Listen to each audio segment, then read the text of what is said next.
మహానంది పుణ్యక్షేత్రంలో మరోసారి చిరుత సంచారం కలకలం రేపింది. తెల్లవారుజామున గోశాల వద్ద చిరుత మరోసారి కనిపించింది. దీనికి సంబంధించిన దృశ్యాలు సీసీ కెమెరాలో రికార్డ్ అయ్యాయి. దాదాపు నెల రోజులుగా మహానంది క్షేత్రం పరిసరాల్లో తిరుగుతోన్న చిరుత పులిని బంధించాలని స్థానికులు భక్తులు కోరుతున్నారు.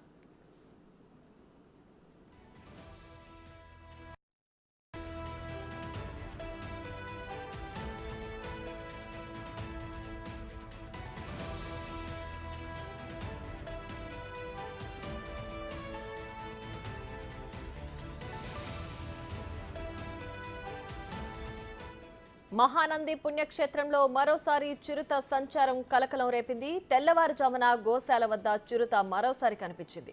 దీనికి సంబంధించిన దృశ్యాలు సీసీ కెమెరాలో రికార్డ్ అయ్యాయి. దాదాపు నెల రోజులుగా మహానంది క్షేత్రం పరిసరాల్లో తిరుగుతోన్న చిరుత పులిని బంధించాలని స్థానికులు భక్తులు కోరుతున్నారు.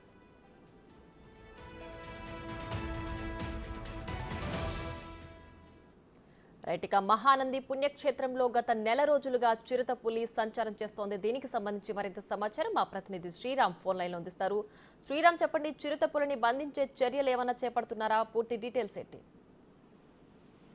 ప్రియా, శ్రీశైలం నంద్యాల జిల్లా మహానది పుణ్యక్షేత్రంలో రోజు రోజుకి చిరుత కలకలం రేకెత్తిస్తుంది. అయితే అధికారులు దాదాపుగా ఇప్పటికే 4 సార్లు చిరుత మహానంది సంబంధించినటువంటి ఆలయ సమీపంలోనే తిరుగుతున్నప్పటికీ అధికారులు అక్కడ ఏర్పాటు చేసినటువంటి ట్రాప్ కెమెరాలో కానీ అక్కడ పెట్టినటువంటి బోన్లలో చిరుత చిక్కినట్లుగా ఇంకా పూర్తిగా అయితే సమాచారం. అధికారులు కూడా పూర్తిగా అక్కడ ఏర్పాటు చేసినటువంటి ఆ ట్రాప్ కావచ్చు, బోన్లలో ఇంకా చిరుత అయితే చిక్కని పరిస్థితి. అక్కడ ఆలయ సంబంధించినటువంటి సమీపంలో గోశాల ఉండటం, ఆ గోశాల సమీపంలోనే ఆలయ సంబంధించినటువంటి మడ వీధులు ఏవైతే ఉన్నాయో ఆ ఉండేటటువంటి ఆ ప్రాంతంలో గోశాల ఏర్పాటు చేసినటువంటి ఆ గోశాల పక్కనే నెట్టును ఏర్పాటు చేయడం జరిగింది. నెట్టును ఏర్పాటు చేయడంతో ఆ చిరుత తమ యొక్క మార్గాన్ని వేరే పక్కకు మళ్లించినట్లుగా కూడా తెలుస్తా ఉంది. అధికారులు ఇప్పటికైనా అప్రమత్తమై స్థానికంగా ఉండేటటువంటి మహానంది గ్రామ ప్రజలకు కావచ్చు లేదా భక్తులకు జాగ్రత్తలు ఖచ్చితంగా తగిన విధంగా చర్యలు తీసుకొని భక్తులను అటవీ సంబంధించినటువంటి జంతువుల నుండి కాపాడాలని కోరుతూ ఉన్నారు. అయితే ఇప్పుడు చిరుత కలకలం రేకెత్తిస్తుంది. గతంలో ఎలుగుబంటి కూడా ఆలయ సమీపంలో ఉండేటటువంటి వ్యక్తుల మీద దాడులు చేసినటువంటి ఘటనలు గతంలో చోటు చేసుకున్నాయి. అయితే ఇప్పటికైనా అధికారులు అప్రమత్తమై ప్రజలకు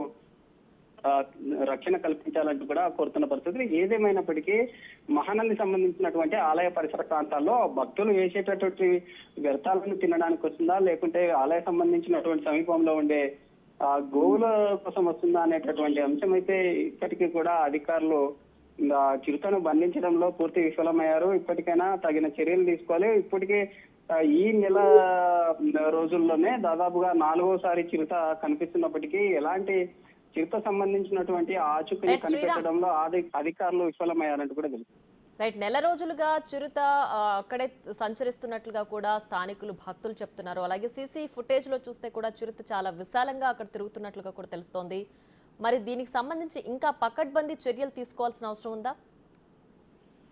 ఎస్ ప్రియా, ఖచ్చితంగా. ఎందుకంటే ఇటీవల చూశాము, నంద్యాల జిల్లా సంబంధించినటువంటి పచ్చర్ల గ్రామం ఏదైతే ఉందో అక్కడ ఒక చిరుత మహిళను దాడి చేసి తిన్నటువంటి సందర్భాలు చూశాం. అయితే అక్కడ జరిగినటువంటి సంఘటన ఏదైతే ఉందో ఆ సంఘటన అలాంటి సంఘటనలు పునరావృతం కాకుండా ఉండాలంటే అధికారులు ఖచ్చితంగా చొరవ తీసుకొని ట్రాప్ కెమెరాస్ కావచ్చు, ట్రాప్ కెమెరాలు ఏర్పాటు చేసేటటువంటి క్రమంలో అధికారులు రోజు ఉండేటటువంటి ట్రాప్ కెమెరాలో ఒక మెమొరీని అమర్చి ఉంటారు. ఆ మెమొరీ సంబంధించినటువంటి వాటిని అధికారులు రోజు చూస్తూ ఉండాలి. అధికారులు అయితే ఆ ట్రాప్ కెమెరాల్లో ఏదన్నా చిరుతకు సంబంధించినటువంటి ఆనవాళ్లు కనిపిస్తూ ఉంటాయి. చిరుత ఎలాంటి ప్రదేశంలో సంచరిస్తూ ఉంటుంది, ఎందుకు ఆ చిరుత బోర్లు ఎందుకు చిక్కడం లేదనేటటువంటి అంశాలకు సంబంధించి అధికారులు పూర్తిగా నిర్లక్ష్యంగా వ్యవహరిస్తున్నారంటూ కూడా తెలుస్తా ఉంది. గతంలో జరిగినటువంటి మహిళా దాడి ఏదైతే ఉందో మహిళా దాడికి సంబంధించి ఆపరేషన్ చిరుత అనేటటువంటి పేరుతో అధికారులు తీసుకున్నటువంటి 2 రోజులకే ఆ మహిళ మీద దాడి చేసి చంపినటువంటి చిరుతను 2 రోజులకే బంధించడం జరిగింది. అయితే అలాంటి క్లైమేట్ మహానంది సంబంధించినటువంటి పరిసరాల్లో అలాంటివి జరగకుండా ఉండాలంటే అధికారులు తక్షణమే చర్యలు చేపట్టాలి. శ్రద్ధ వహించి ఖచ్చితంగా భక్తులకు కానీ లేదా అక్కడ ఉండేటటువంటి వ్యవసాయ సంబంధించినటువంటి రైతులకు కూడా ఎలాంటి ఇబ్బందులు లేకుండా చర్యలు చేపట్టాలంటూ కూడా పూర్తి స్థాయిలో అధికారులు నిర్లక్ష్యం కనిపిస్తుంది. అధికారులు నిర్లక్ష్యం వీడి ఖచ్చితంగా వీటి మీద శ్రద్ధ వహించాలంటూ కూడా కోరుతున్నారు. Right Sriram, thanks for the updates.